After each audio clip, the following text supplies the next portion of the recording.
Thank you very much. Thank you. First I have to take over from Patrick, and then I have to follow John Hegarty. It feels no pressure. Thank you for having me, and all of you for being here. It's really amazing venue, and amazing to stand here looking out at you all. As you can see, I am now editor of Creative Review. Hopefully you're familiar with the magazine, but if you're not, this evening I'm going to talk a little bit about the history of Creative Review, and also talk about how the magazine has changed, and also how the industries that we cover have also changed along the way, and how that sort of mirrored itself, particularly for our core audiences in the advertising and graphic design worlds. So let's start, let's see if this will work, with some history. That's the first ever cover of Creative Review there. So CR was founded in 1980, which means we're about to turn 40, which, yeah, middle age, perhaps. Is it still 40 that's middle age? I like to think it's sort of 60 now that's middle age. So as you can see from the spiral of covers that are going on around me, CR's had a lot of different looks, but certain things have stayed the same over the years. We've always been a square publication, not in its content, but in its look. And always there's been a part of the magazine that's been printed. So up until about 15 years ago, print was the only way you could get CR. That was before the pesky world of digital came along. And looking at those first 25 years, it sort of feels like that was the sort of stable period in CR's history. At the time, we were very much a magazine for the advertising and graphic design industries. We focused on the UK, because that's where we were, but also had a global outlook. And we did then, as we do now, really, we tried to cover the very best work that there was and try and talk about the issues and the problems and the ideas that the graphic design and advertising worlds care about.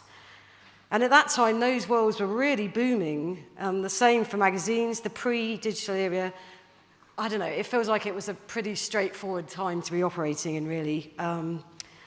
When I look back on this, that time, I feel like everything was quite contained. Of course, we didn't really know that then, and I certainly didn't. I was too busy thinking about Nick Kamen in the Levi's ad that we just saw. Hopefully some of you remember his name. It's very important. And also reading Smash Hits and The Face, and I didn't care about media. I didn't understand media at all at that point. But you look at it now, and it feels very ordered. You created a print magazine, took 2 weeks to come out. People bought it.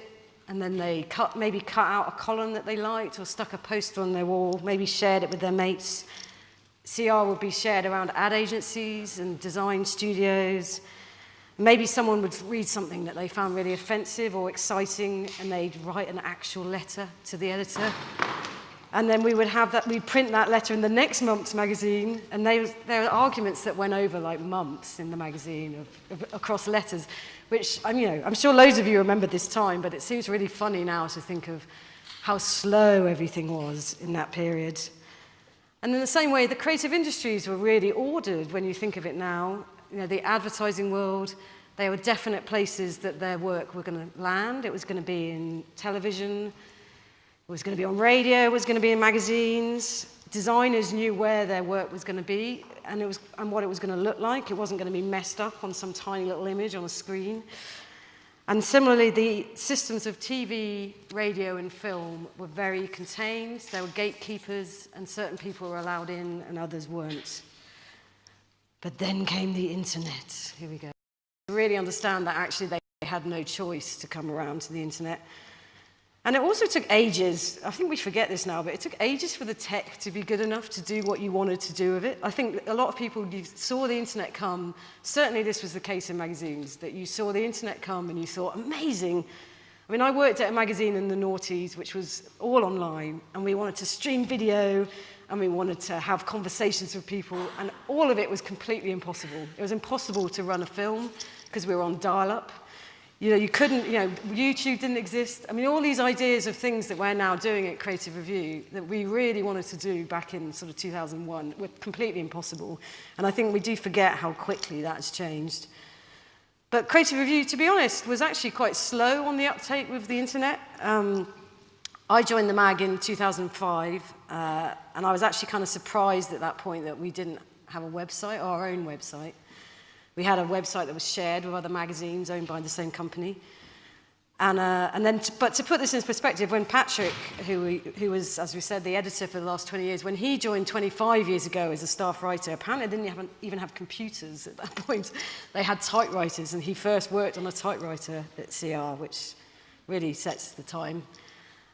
So on the reel behind me, there are some shots of Creative Review now, but of course it only really has started to look like this fairly recently. We started with the CR blog, which was a pretty basic WordPress site, and then we kind of upgraded to a fuller website before about sort of 3 or 4 years ago coming to this kind of site that we have now, which we sort of developed over years. And to be honest, I really feel like this is the first point digitally that we have started to reflect the magazine. So it feels like the two things are much more in line. But yeah, and then obviously there's the internet, but alongside that with the digital, there's been, as with every other creative industry, magazines have just gone through like 10 years of creative experimentation, constant trying out of things. So at CR, we've tried giving away everything for free, bar the magazine, the print mag. And we watched our audience grow hugely, but then we watched the bottom fall out of our revenues. We played with new technologies. I mean, this goes back before the internet. We tried out CD-ROMs, if anyone remembers those. And I know. DVDs, iPad apps we tried for a while. We had a YouTube channel. We've sort of tried them all. We now have a paywall as part of our site, which is a sort of twofold thing. It's partly to try and build a more engaged audience, but also to kind of try and make some money so we can keep doing what we do. But at the same time as having a paywall, we also exist on more channels than ever before. Here's some of them up here. We have a huge audience on social, and we have a podcast, I think that's on the next one, where we have a steady listenership, and then we also just have people who still buy us just in print. You know, they just want us as a magazine. So the theme of this evening's talk is Think Big. And to be honest, especially from a magazine point of view, I think nowadays you really have no choice but to think big now. The challenge is not so much not having ambition, but it's deciding where you put your product and how not to spread yourself so thin that you do loads of stuff, but it's all pretty mediocre. On that note, actually, I'm going to spend a couple of minutes talking about the paywall. Bear with me. I'll try and keep it brief, because I know paywalls are definitely dull to think about. Really, I do know this. And also quite annoying. But it's had an interesting impact on the kind of stories that we are writing now. So we've had the paywall for pretty much a year now. And pre-paywall, we were trying to write important, thoughtful pieces about the design world and the creative world and the advertising world. But we were also kind of in the, as with so many other publications, in this kind of world of clickbait. So we were trying to get enough clicks in order to, please the advertisers, get enough people to the site to keep them happy. And clickbait is really a funny thing for a journalist in so many ways. I'm sure you all know it very much from the reader side, and it's a funny thing for them too. But you can, as a journalist, you can watch this kind of perfectly crafted piece of work that you've spent hours, possibly weeks on, and you then suddenly find it can be outdone by some kind of thing you've tossed out in a couple of minutes, and it's, can be quite frustrating. But you do also get an instinct for what will attract your audience in clickbait. And an example of this was the other day. We wrote a story, because we still have part of our site that is open. And those stories, we still have the kind of clickbait thing to some extent with them. And so we did a story the other day about how Pornhub have created a bee porn website as part of their offering to raise awareness of the importance of saving the bees. And surprisingly enough, especially when it was retweeted by Pornhub, that story got masses of clicks. I feel like if you manage to combine a Lego story with a Pornhub story, then you get CR clickbait gold.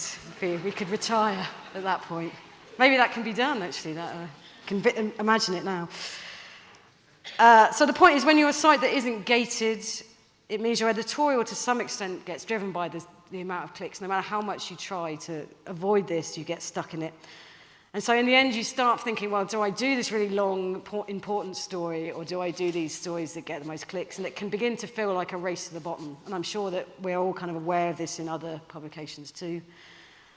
But even having said that, when the paywall was first discussed at CR, we pretty much unanimously didn't want to do it, the journalists, because the other thing of being a journalist is you want people to read what you write, and you want people to kind of engage with it and share it and discuss it on social media. And as soon as you get a paywall, that becomes quite difficult. But I have to say, a year in, I really have changed my tune, mainly because I feel like what's happened with the paywall, which is a bit more subtle, is that it changes the kind of content that you create. And you have to create content that it feels like someone is going to want to pay for, that it's good enough to pay for. You have to make something that people value. And I feel like we're now creating stories that are more unique, that we're not just sort of following a PR train. And I think it's raised our game, and I think our journalists are really coming up with amazing stories. And I think our whole product is better, personally, with the paywall, despite the lack of shares. And this isn't a problem that just magazines face as well. It's happening everywhere, this need to create better content, to get beyond this thing of just having someone kind of pass by for a few minutes. It's happening in advertising, obviously, in design, TV, theatre, gaming. I think we used to think of these industries all being quite separate. I mean, it was interesting what John was saying then about trying to create advertising that reaches culture. And I think that's ultimately the aim that's inside. But a lot of the time, I think we think about advertising, the work you make, you look at it compared to another piece of advertising. You don't really think about it in terms of what else is going on more widely. And if you're an ad agency, you might care what the agency down the road is doing. Similarly, if you're in TV, you kind of look at what other TV channels are doing. But I think now it's becoming people are becoming much more aware of how we're really all very much up against each other. And every other piece of entertainment that's there, from WhatsApp to PlayStation, we're all trying to get a little bit of people's precious entertainment time, which means that this really is what the competition looks like now. Whether you're in advertising or design or in magazines, it's no longer the other magazines on the newsstand or the creative studios around the corner. It's the hit TV shows, it's Netflix, it's the computer games. I think this has probably always been the case. Certainly when you think back, would have been cinema, all these things. But I don't feel people really thought about it in the way they do now. And I think there's an awareness now that you have to create work that is going to take people away from these things, which, are pretty compelling, really. So on that basis, if you're an ad creative or designer, you need to know where the best ideas are coming from, and you need to know who's doing it, and that won't necessarily be advertising. So from a creative review point of view, we're covering these kind of things now. We're talking about these creators, and we're trying to offer stories that inspire people wherever they are in the creative industries. But what's also come with these changes and this kind of competitive nature we're in now is an awful lot of angst and a lot of soul searching. And I think the creatives that we talk to, it's not easy now. And so now at CR, we also cover that. We do a lot of stories around how you make work and what are the challenges, how you deal with difficult colleagues. And what are the problems for people nowadays? How you inspire the teams that you work with?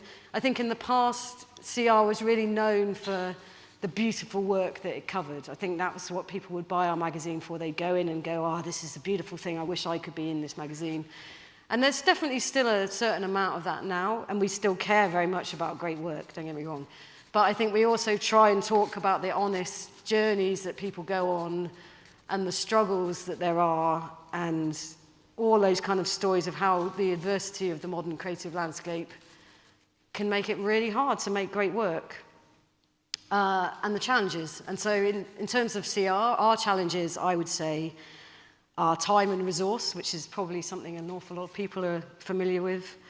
We have just 6 people on our editorial team, and all of us are quite ambitious and we want to think big, but it can be very difficult to do so on very slim means. Budgets for mags are low. So the challenge, as I was mentioning before, becomes about what's possible to achieve and what you can do well.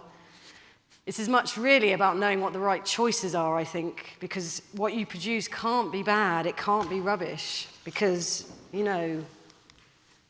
these guys are here the whole time, taking away attention. When you talk about the effect of the digital on the creative industries, it can feel a little bit doom and gloom, because it can feel like, I started off saying there was this very ordered landscape. Now there's this very complicated one, and it can feel painful, really, to make good work sometimes in that. But what's exciting is that on the flip side to that, you see whole industries rising to the challenge, to the creative challenges.